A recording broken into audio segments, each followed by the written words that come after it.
Hi everybody, Richard from RKA here.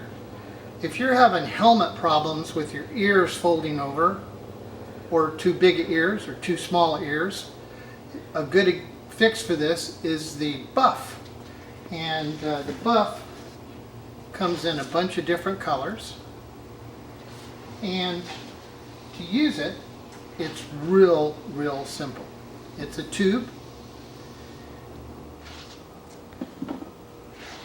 And just slide it over your head and pull it down in the front like this.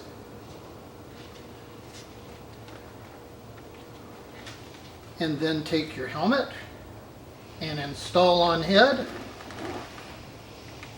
And then you have little side, you can see the sides of the BUFF right here. So just take your glasses and slide them right in and you're all set. Now I'll show you a whole bunch of different diagrams of different ways you can use the BUFF, and they will appear right here.